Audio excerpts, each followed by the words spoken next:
देखिए, अपन परिचय हम बताई ले, गांव नगर से लेके कहाँ बसल बनी हो, भौगोलिक स्थिति जानी कि बाभन के जाति हैं बानी बेकार, आपो सब जान ले परिचय हमार। गांव हो सकतुआ, सकतुई डाक खाना, जिला है देवरिया, तरकुलवा है थाना, नाम बादशाह, बंसवारी में घोर बा, जागी ले रात भर चोरन के डोर बा। बाटे पिछुआरे एगो पिल्ली सिकरिया, गटई पर उज्जर बा सब देह करिया, भोंके ना धीरे से धरे कपच के, आवे के होखे तय भाई बच के। देखते में ओकरा के होला बुखार, आपो सब जान ले परिचय हमार।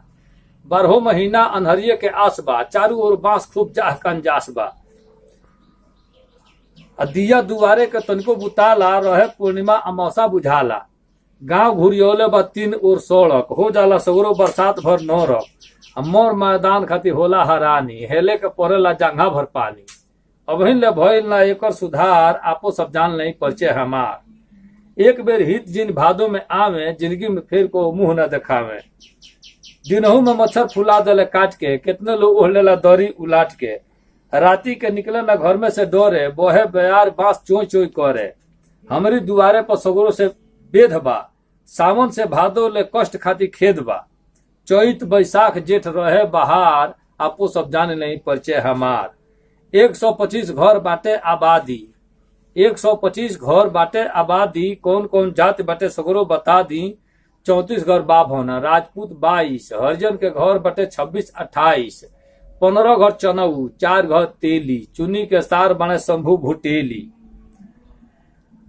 3 घर बढ़ैया कमकर के तीनी, 12 गो घर कोहरौटी के गिनी, 4 घर गोड़ बने चाहे कहार, आपो सब जाने नहीं परिचय हमार।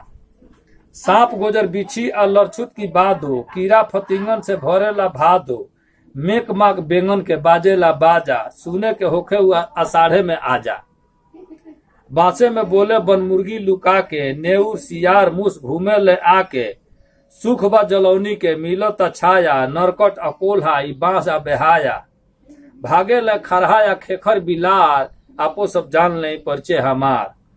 बाटे 27 किलोमीटर देवरिया, 4 किलोमीटर बाजार बंजरिया, 3 माइल हवे पथरदेवा स्कूलवा, तारे बारे 7 किलोमीटर तरकुलवा। 3 सवा 3 कोस बघौत जरूर बा, 22-23 किलोमीटर कुशीनगर दूर बा।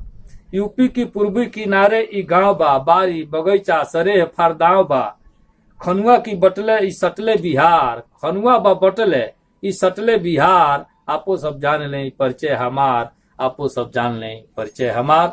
पुनः यह अनुरोध एक बार दोबारा आपसे कि अगर वीडियो पसंद आए तो आप अधिक से अधिक शेयर करें, हमारे चैनल को सब्सक्राइब करें, बेल आइकन दबाएं। नया वीडियो के साथ पुनः आपसे मुलाकात हुई। नमस्कार।